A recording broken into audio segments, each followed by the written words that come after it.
Right, so this afternoon I'm going to largely pick up where I left off this morning, and I started talking a little bit about TLS 1.3, and now what I'm going to talk about is an automated symbolic analysis of TLS 1.3. And this was joint work with Kaz Kramers, Marco Horvat, and Sam Scott. Kaz and Marco operate out of University of Oxford, and Sam and I are at Royal Holloway. But a lot of this work was done while Sam and I were interns at Mozilla over the course of last summer. And we were very fortunate to be able to work with Martin Thompson and Eric Riscola, who are in many ways shadow members of this team. And Eric Riscola is actually the main editor of the TLS 1.3 specification. Right. So what did we aim to do with this analysis? Well, we built a symbolic model of the TLS 1.3 specification. And we did this for draft 10 of the specification. And a lot of what I'm going to say this afternoon pertains to draft 10. There are, of course, later drafts of TLS 1.3, but I'll talk a little bit about those at the end of my talk. We wanted to verify the core properties of TLS 1.3 as an authenticated key exchange protocol. So this means that we wanted to look at the secrecy of session keys and the authentication guarantees that it could provide. Once we did this, we extended our model to include the delayed client authentication mechanism. Now, this came after draft 10, and the idea is that the server can request authentication from the client at any point, specifically after the handshake has taken place. When we did this, we found a potential attack, and we communicated this to the IETF working group, well, the TLS working group.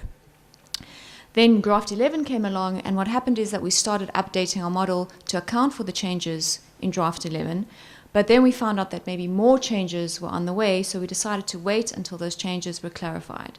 And I think anyone who's working on TLS 1.3 at the moment will agree with me that the specification is really a rapidly moving target. There have been a lot of changes in quite a short space of time. Okay, so this time around, the IETF has adopted an analysis prior to deployment design process. And if you think about our timeline from this morning, I hope that you can see why this is a good idea, right? TLS 1.2 and the versions below were then released, and then the academic community looked at them and started to attack them. In the case of TLS 1.3, the IETF has welcomed academic involvement before the protocol gets officially released. Now, we're not the only people to look at TLS 1.3.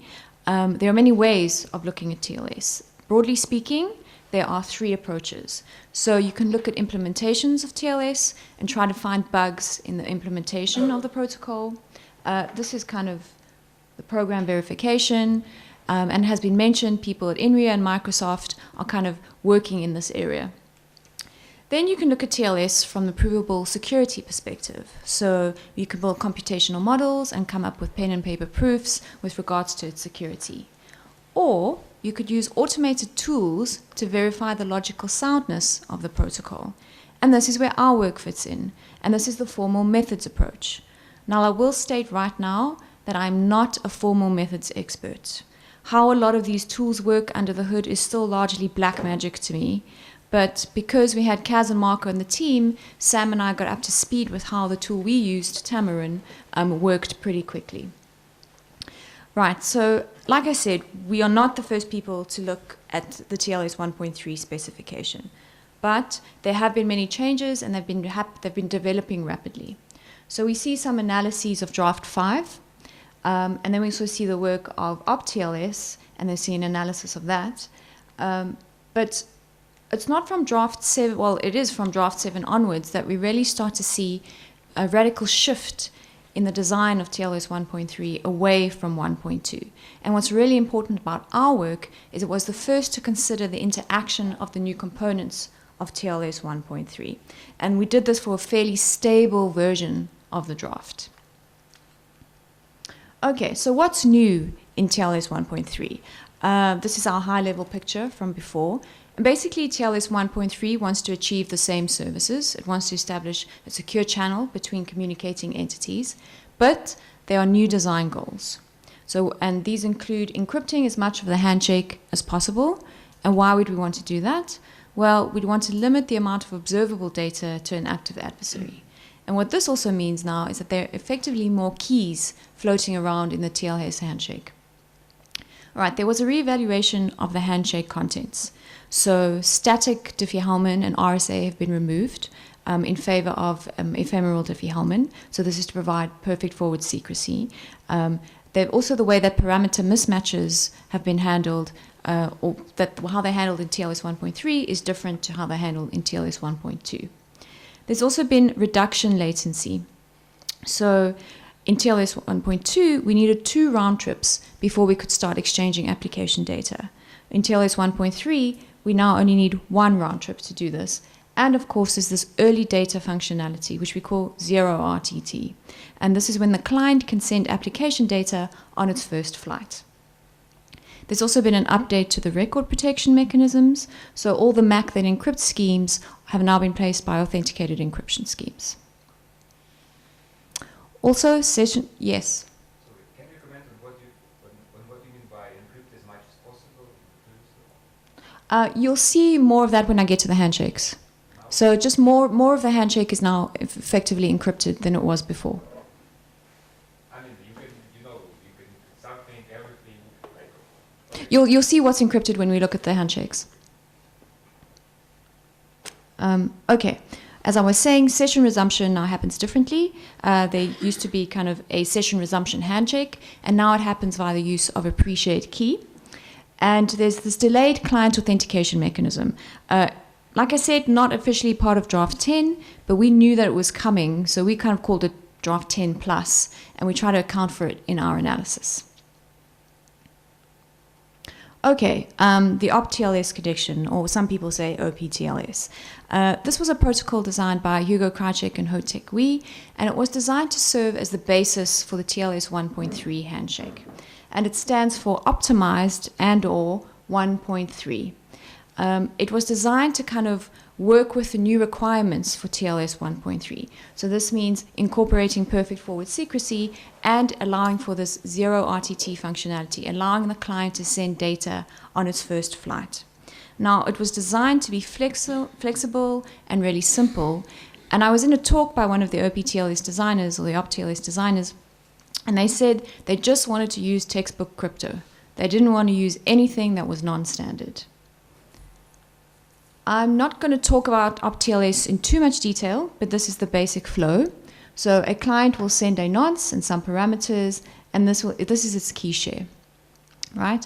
The server will respond with a nonce, its parameters, its key share, its certificate, and a MAC of all of these things in brackets over here. That's the server finished. So now what you need to take note of is that there's also a cached semi-static server key on the client side, and the server finished key is derived from G to the X, and the application traffic key, so this is protect application traffic, is derived from G to the XY and G to the XS. So this is how we get ephemerality, this is how we get perfect forward secrecy. Okay, the designers also knew that TLS 1.3 needed to account for various modes, and it needed a appreciate key mode. So in their description, in their paper, they actually list several modes. And here they are. So this is the 1 round trip semi-static. So this is when you're using the cached key. This is the non-static. So this is completely ephemeral. There's the PSK mode. And because appreciate keys don't really give you forward secrecy, they also included a PSK DHE mode, which gives you that forward secrecy. Right. And this is the key derivation of OPTLS, and it makes use of a primitive designed by Hugo Krajcik, this HKDF function over there. All right, so there are various keys. So there's a handshake traffic key, there's a server finished key, an early data key, and an application traffic key. All right, so one thing to appreciate is that there are now more keys floating about in TLS 1.3. So TLS 1.3, from draft 7 onwards, it started to adopt variants of these protocol modes proposed by the designers of OPTLS. Now I've got ladder diagrams of these protocols, of the handshakes at least. I'm not going to run through them in detail, but I am going to point out a few things. So this is the initial handshake. It's an ephemeral Diffie-Hellman handshake. And what's different now is that these retry requests are new. Okay, this is how the server will deal with parameter mismatches. Also, what's indicated by these curly braces is there's a lot more encryption going on, whereas in TLS 1.2, The handshake just wasn't being encrypted, and now it is. Okay, yes? What are you trying to achieve with encrypting the handshake? It's for privacy concerns, and also, like I said earlier, to prevent an adversary from knowing kind of, or observing as much data as possible. So if we go back, I'm just trying to think of an example. So you kind of might want to hide some details like your IP address or things like that. Or not that you might be able to hide the IP address, but you might want to hide some details in the handshake that for privacy concerns. Or clients or certificates. Yes, so certificates are encrypted. Isn't it also just like defensive design? Yes, so that's what I said earlier, so that the adversary just doesn't get to see as much stuff, basically. That defense by authentications or stuff like that stuff. Is stuff to sorry? For security as well, and you add defensive measures just in case. Yeah. Yes. What's in the brackets? Is it encryption or authenticated encryption? It is authenticated encryption. So why do you have the finished message? So the finished message is to provide a consistent view of the handshake on both sides, right? So you're only going to get authentication for individual messages over here, right? But you want a consistent view of the handshake on both sides. Okay, so that's the purpose of a finished message. Okay, the zero RTT handshake. So this is now what I want you to take note of over here is that we can send application data here in the first flight. But this needs to be done by making use of the server's cached key. Right. Okay, this is a PSK resumption handshake. And so what will happen is a PSK will be kind of sent across over here in an initial handshake, and then it will be used to resume the session. Right? So before we had a dedicated resumption handshake, now we do it via PSKs. Okay, and this is the TLS 1.3, at least at the draft 10 stage, this is what it looked like. So this is the key derivation, and these are all the keys that we now have to have derived. It's sort of similar to the OPTLS key derivation process. All right, so there are a few changes between TLS 1.2 and 1.3. This is a small table that captures some of the main differences. Of course, there are far more detailed differences, which I haven't captured here. So in TLS 1.2 and below, we have static Diffie-Hellman. That should be static Diffie-Hellman. We have an RSA, and that's now replaced by ephemeral Diffie-Hellman. And again, we have this improved handshake latency. So we now, in TLS 1.2, there was a 2 round-trip time before application data could be exchanged. And now there's a 1 round-trip time before that can happen in 1.3. Like I've said, the dedicated resumption handshake has been removed, and it's been replaced with a resumption via PSK. The dedicated renegotiation handshake has been removed. And in 1.2, we had no early data functionality, right? But now we do in 1.3 to help improve efficiency. So what I want you to take note of is that there are a different set of handshakes in TLS 1.3, right? So, and here they are. I've kind of encapsulated them on one slide. And what we wanted to do with our analysis was to look at the full interaction of these handshakes, of these new components of TLS 1.3. So that was our aim. Okay, so I spoke about the approaches of looking at TLS 1.3. I'm not sure that any one approach can capture all attacks. But what you can do with symbolic analysis is look at the logical flow of a protocol and maybe try and look for a type of or a class of attacks that you could possibly rule out. So in our case, that is the class of attacks that exploit the interaction of the different handshake modes. We can't look at attacks that come up because of weaknesses in the underlying primitive, right? Because we assume black box cryptography, so we assume the crypto is good. And again, this is an analysis of the specification only. We're not looking at an implementation of TLS. We're not looking for bugs in TLS 1.3. Okay, now a little bit about the tool we used. It's called the Tamarin tool. And I can never resist putting in the picture of a Tamarin monkey because I think they're really cute. So Tamarin is a tool designed some people at ETH Zurich, and Kaz Kramers is one of those people.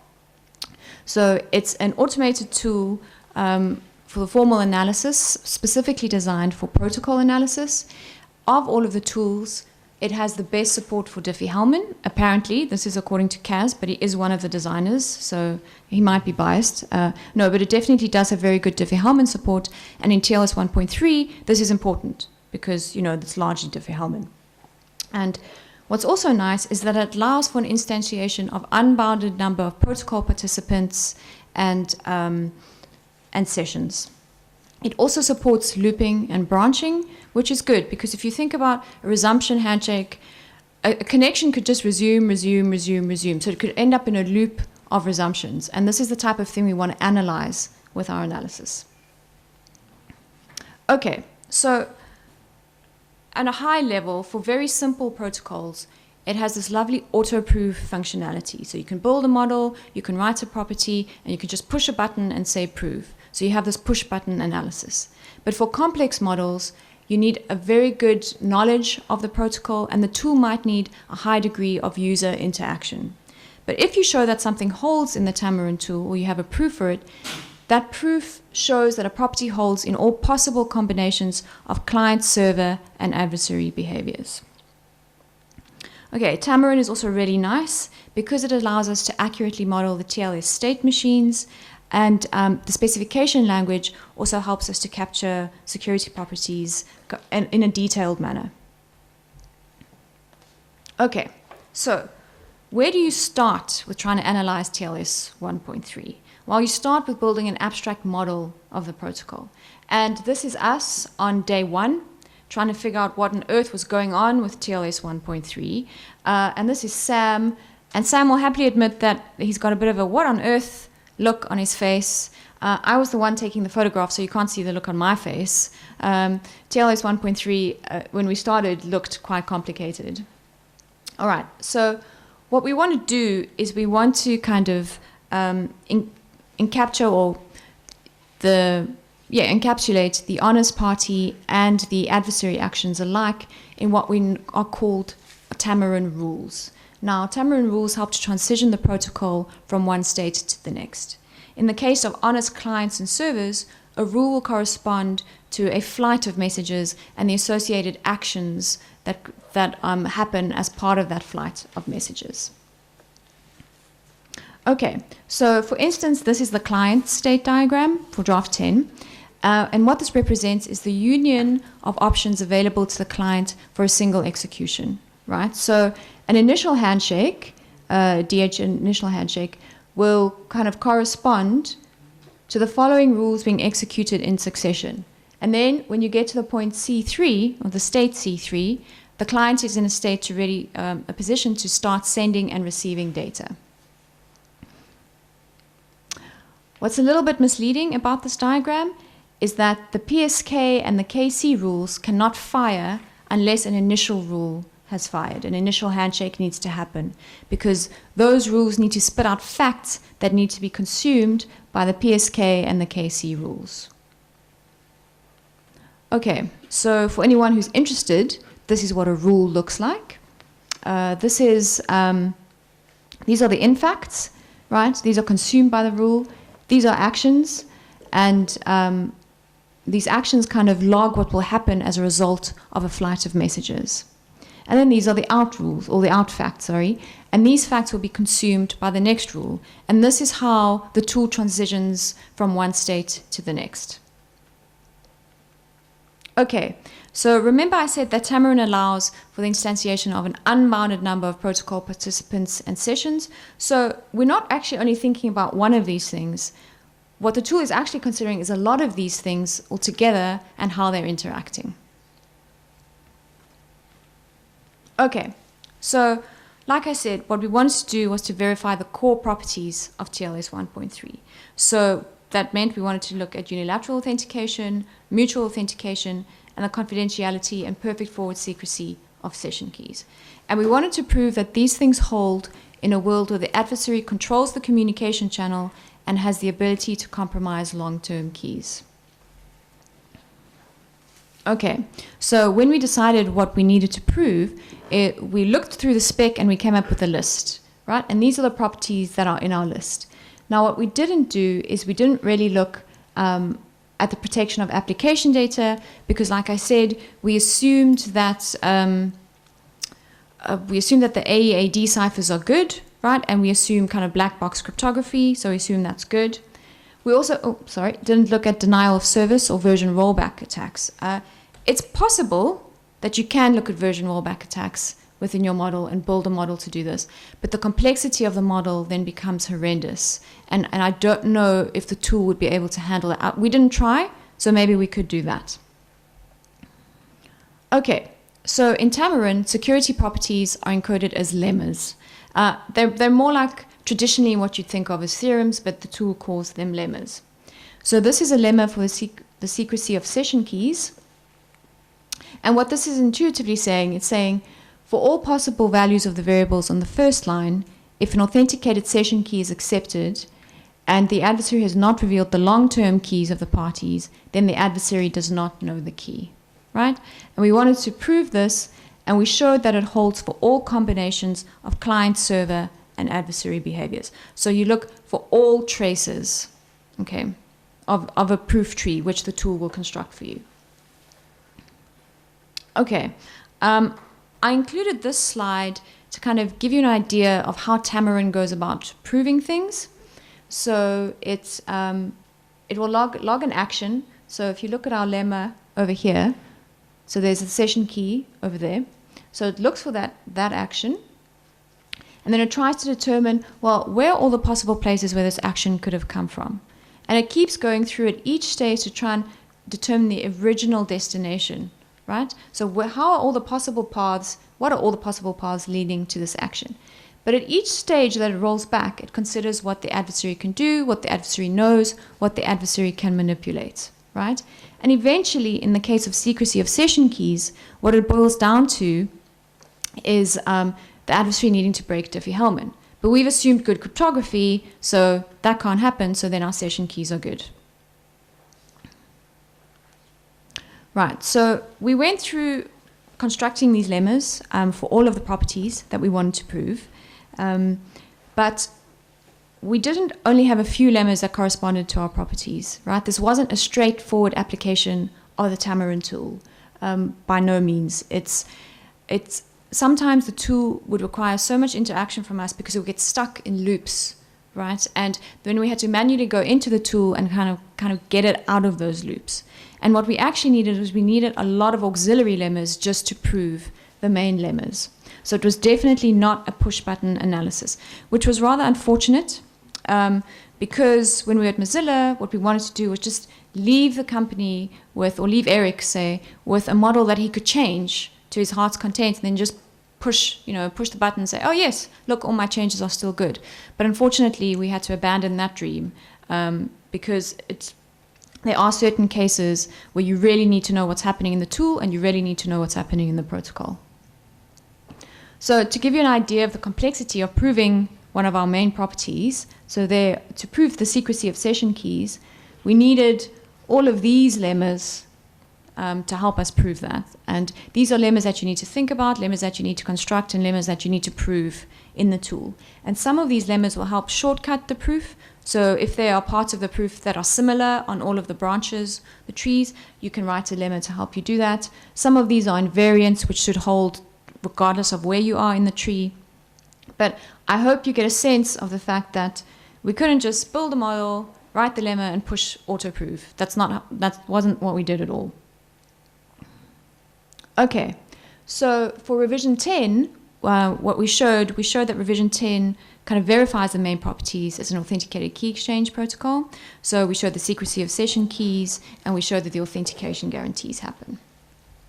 But we didn't stop then. What we went on to consider this delayed client authentication mechanism. So that's over there. So this is like a loop tacked on to the end. And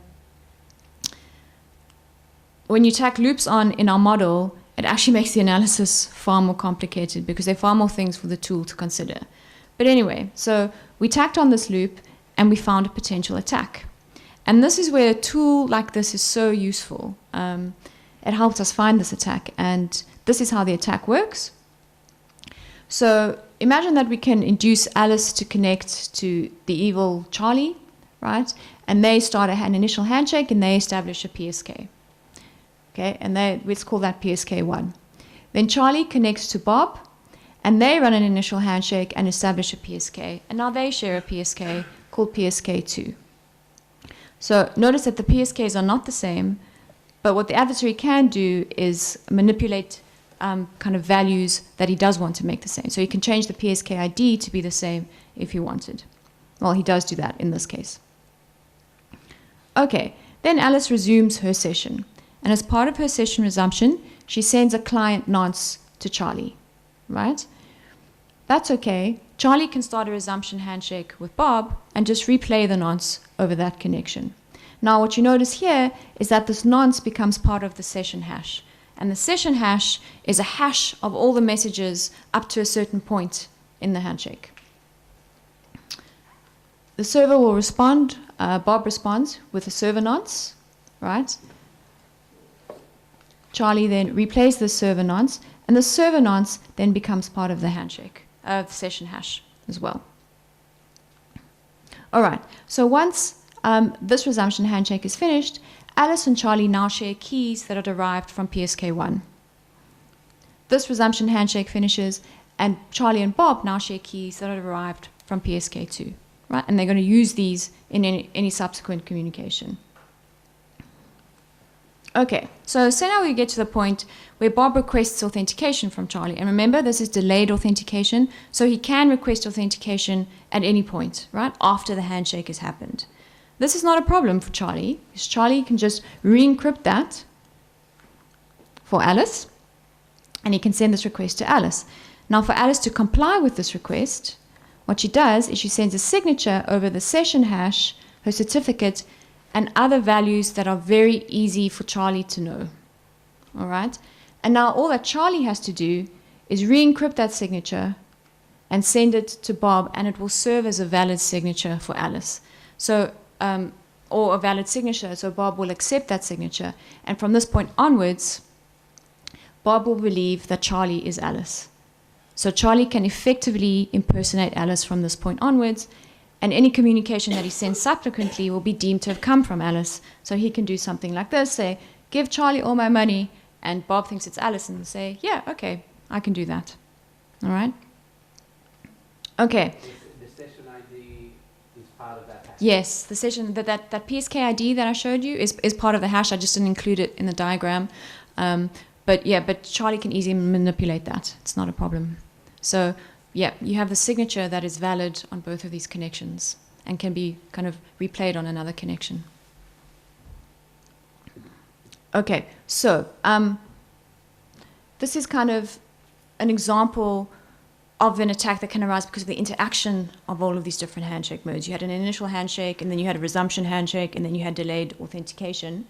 And the reason it happens is because there's no binding between the client signature and the session for which it is intended, right? This client signature is valid on for two different sessions, and that's the problem. When I describe the attack, maybe it looks kind of easy, but it was actually quite complicated to find. And again, this is where automated analysis really helps you out. We did communicate this attack to the IETF working group, to the TLS working group, and this was our post. This is what it looks like. And there were a few comments that came from this. And so this first one talks about the subtleties that arise because of the interaction of these new components. This one is about kind of how an analysis like this can really help guide the design of the protocol. And this one talks about how including the finished message in that signature probably solves the problem. And that's true. It does solve the problem. And this suggestion of including the finished in the signature was already kind of in the mix. But the attack showed the strict necessity of including the finished message in that signature. That wasn't necessarily known before we found this attack. All right. So with regards to where we stand, so we showed that draft 10 was good. We showed that it was solid. And we also, our analysis helped us to find potential weakness. But then there was draft 11, and we said, okay, let's start looking at draft 11. So draft 11 now has this delayed authentication. Here it is. And this is for the client, and that's for the server. And we got to the point where we were halfway through proving draft 11. We'd just done secrecy of session keys. Or that's where we were close on doing that. And then we heard there was talk kind of major changes coming. And we decided, okay, let's stop for a while and wait for those changes to be clarified. So then in draft 12, we see this addition of 0.5 RTT data. I think there was talk of this before draft 12, but it was officially included in draft 12. So this is where the server can respond to the client's early data. But there are other things coming, and there's been a lot of talk on the mailing list and at IETF meetings about removing the 0 RTT functionality as it currently stands, right, in this Diffie-Hellman handshake, and making it part of a PSK handshake. And there's also been talk of changing the key schedule. So all of these changes means that our model starts to kind of diverge from the specification. So it means we're kind of somewhere like this, where we've shown that draft 10 is good for what we wanted to prove and what we could prove in our model. We found a potential attack on 10 plus. We know that the fix for draft 11 fixes that attack, but we don't know about the rest of it because we haven't proved any of it yet. And we don't know for draft 12 because we're kind of waiting for draft 13, and maybe there'll be draft 14 and draft 15. So we don't know. So this is where we currently are with our analysis. But there was a conscious decision to wait till draft 13 so that we could see the concrete changes that were coming to the protocol. Okay, so it's not that we can't make changes. Of course we can. But additions can kind of complicate the analysis. So for instance, if you think about our state diagrams, adding more loops makes our analysis harder, and it requires more man hours because we need to maybe go into the tool and help it break out of those loops, and we've got to know where that's happening. Reductions are easier for us to handle. So if they remove the 0 RTT handshake as it currently stands, right, then that's just removing one line of code effectively from the way we've set up our model. So that's easy for us to handle.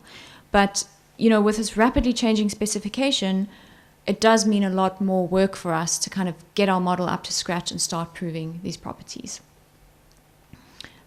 So we did kind of put a web page together for our work. That's what it is. So if you want to go and look at it, these are the authors, if you want to contact any of them. And so just to kind of conclude, well, I don't really know if I can say that there's a conclusion for the TLS 1.3 story, not yet, at least. But I really hope that we're going to have an official draft soon. So thank you.